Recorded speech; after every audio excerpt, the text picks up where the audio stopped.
The body doesn't just move, it speaks. And I've learned to translate its language. My name is Sophia Patel-Rivera, and this is the story of how my weird dancing transformed neurological rehabilitation. But to understand how we got here, we need to start in a bedroom in Boston, where a young girl discovered that movement could heal.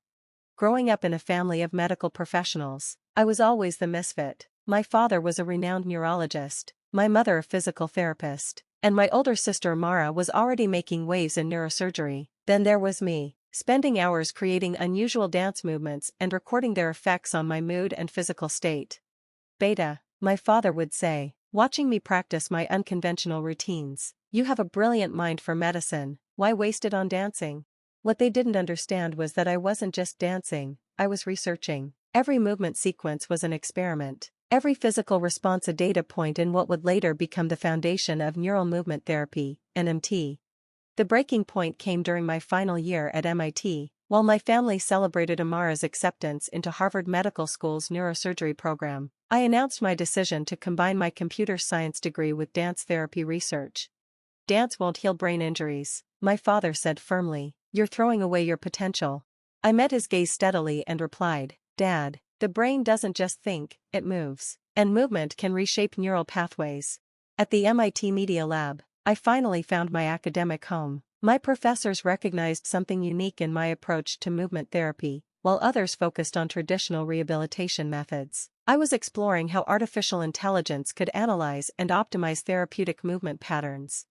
The breakthrough came during my graduate research. I had been studying how different dance sequences affected neural activity, but I realized we were approaching movement therapy too conventionally. We weren't just dealing with physical rehabilitation, we were working with the brain's incredible capacity for neuroplasticity.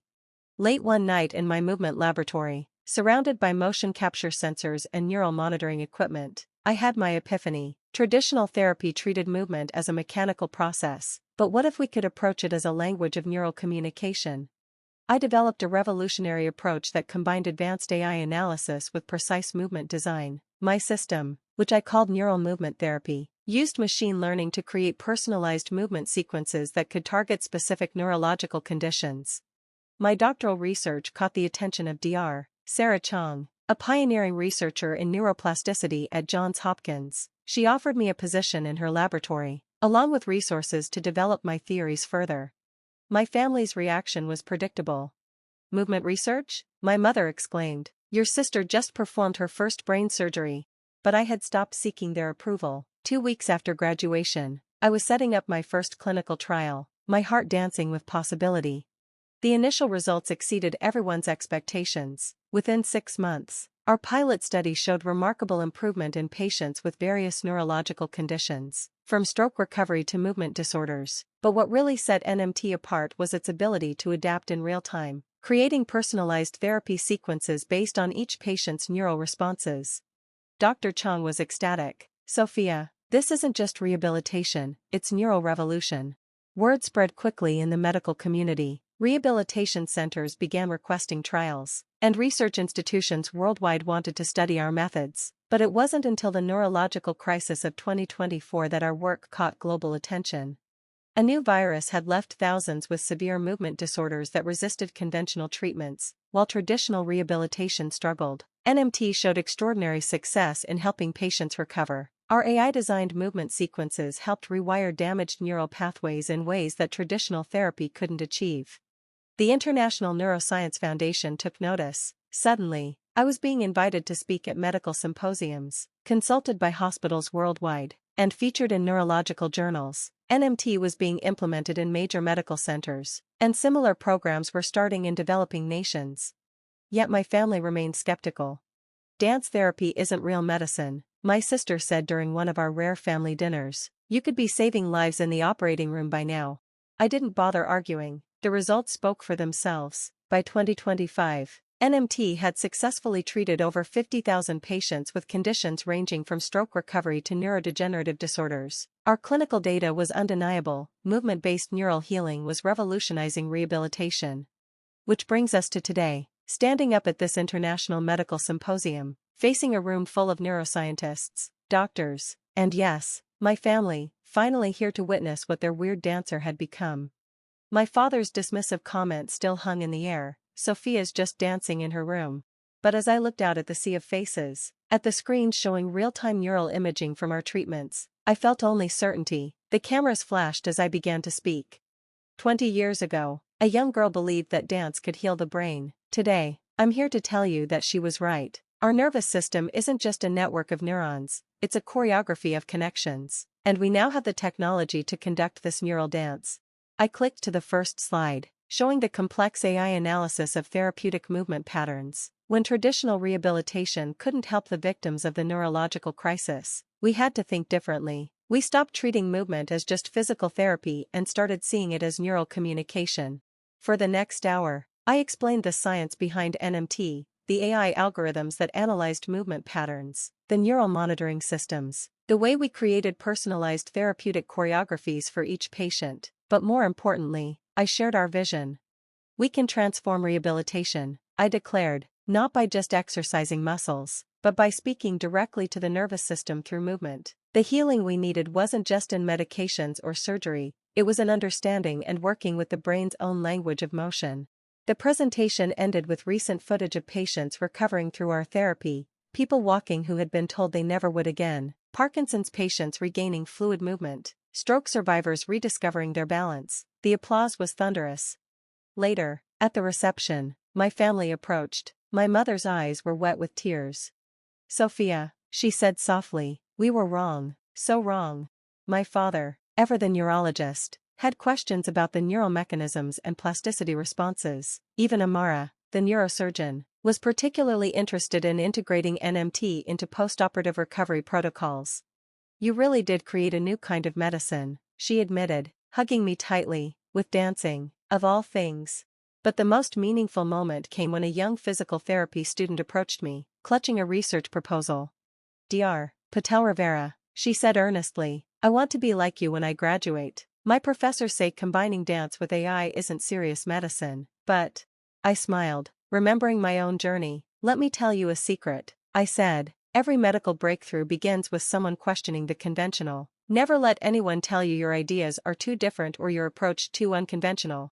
That evening, I stood on my hotel balcony, watching the city move below. My phone was buzzing with messages, congratulations, collaboration requests, interview invitations, but my thoughts were in that long-ago bedroom, where a young girl believed in the healing power of movement. The next morning, I was back in our research center, fine-tuning our latest AI algorithms, because while awards and recognition are nice, the real reward is watching patients heal. Every successful recovery, every restored movement, every rediscovered ability, these are the true measures of success. My team has grown now. Young researchers from around the world come to learn our methods, each bringing their own insights and innovations. We've expanded beyond neurological conditions, adapting our therapy for psychological trauma, chronic pain, and developmental disorders. The work isn't always easy. We face challenges from skeptics, technical hurdles, and the complexity of neural rehabilitation. But every time I see data showing another successful recovery, I know we're on the right path. Last week, I received a package from my parents. Inside was my first movement journal, where I had meticulously recorded my early dance experiments. They'd kept it all these years. Tucked inside was a note. "Dear Sophia, we kept this to remind us of how wrong we were. Your weird dancing wasn't just playing, it was research. It was innovation. It was a new way of healing. We're sorry we didn't understand sooner. You didn't just create a new therapy, you showed us a new way of understanding the brain. Love, Mom and Dad." I keep that journal in my office now, alongside our sophisticated motion capture equipment and neural monitoring systems. It reminds me that great achievements often grow from unusual beginnings, that healing can take many forms, and that sometimes, the most powerful medicine comes from following your own rhythm. As I write this, I'm preparing for another day of research. Our AI will analyze new movement patterns, patients will heal, and somewhere, another person will rediscover the joy of fluid motion. My father might still think I'm just dancing, but I know better. I'm choreographing neural recovery, one movement at a time. And to that young girl in her bedroom, creating strange dances and believing in their healing power, you were right all along. Keep moving, keep experimenting, keep believing. The world needs your kind of medicine. Today, when people ask me what I do, I don't say I'm a neurologist or a dance therapist or even a movement specialist. I tell them I'm a neural choreographer, Because that's what my work is really about, understanding the brain's dance, creating movements that speak its language, and helping it find its way back to health. Rehabilitation is evolving, faster than anyone thought possible. Our method has been adopted by medical centers in over 50 countries. The World Health Organization has established new guidelines for movement-based therapy based on our research. And every day, more people are beginning to understand what that young girl in Boston knew all along, that healing isn't just about medicine and surgery, it's about speaking the body's own language of movement. My family now jokes that they should have taken dance lessons from me years ago, but this was never about dancing in the traditional sense. It was about proving that unconventional approaches, when combined with rigorous science, can lead to breakthroughs that change lives. As I prepare for my next presentation at the Global Neuroscience Summit, I think about all the other innovators out there, the ones being told their ideas are too strange, their methods too unorthodox. To them, I say, hold on to your vision, nurture it like a precious choreography, because you never know which unique perspective might grow into a solution that transforms medicine.